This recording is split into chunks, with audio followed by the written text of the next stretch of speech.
confusing. The pill had recently appeared, which changed everything in our lives.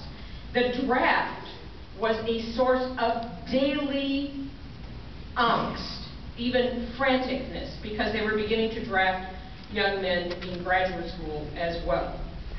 It was gay liberation, it was women's liberation, everything was personal and political. There were fistfights in history department faculty meetings, which in retrospect seems almost unimaginable.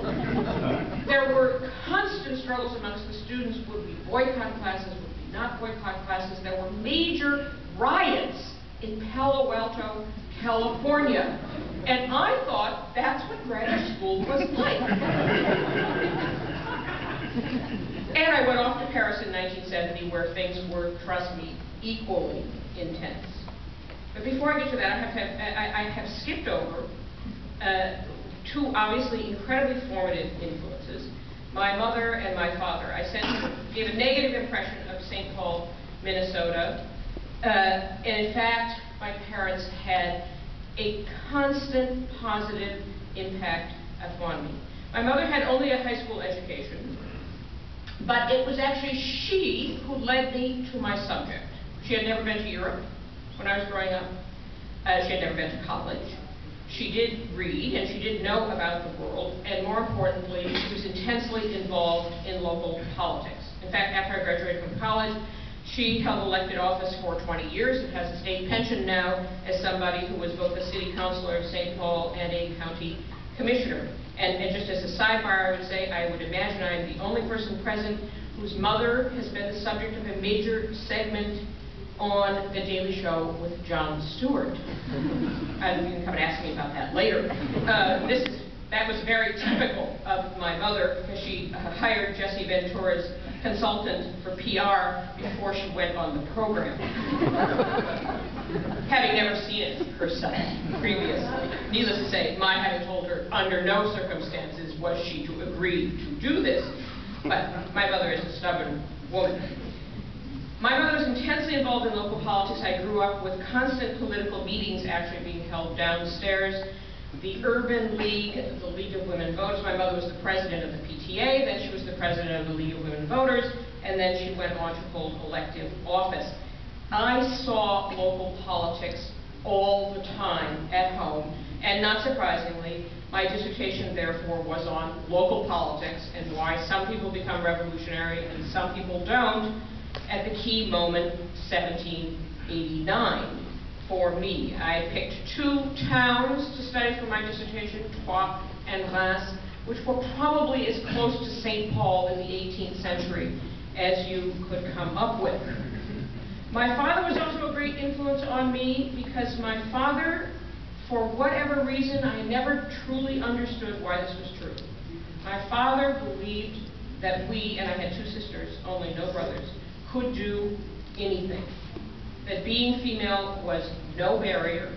He taught me how to throw a football, play golf, play baseball. He was a great athlete. And at the same time would constantly say, you should never get married until you have your PhD first. Neither one of my parents, needless to say, having a PhD. So they had an enormous influence throughout my life in making me feel that this was possible. Now, I want to conclude only with one rather simple observation, because we're talking about why we became historians, and I want to emphasize this one element. I have not talked about my research and what was so exciting about it. I haven't talked about the sinus infections I got looking at 18th century notarial documents and places where people had never looked at the 18th century notarial documents. There were some also good things about doing research. But most of them in the end up in the idea that history is fun. And it's a lot of fun because of its actually social element. We think of historians as very artisanal, individual, working at home, and God knows I have many memories of books that had to be finished that made me completely miserable, and working on them day and night by myself with my computer, or first with my IBM Selector typewriter when I was doing my dissertation, hard as that is to believe now in the age of computers. But all of that became worthwhile because of the social element.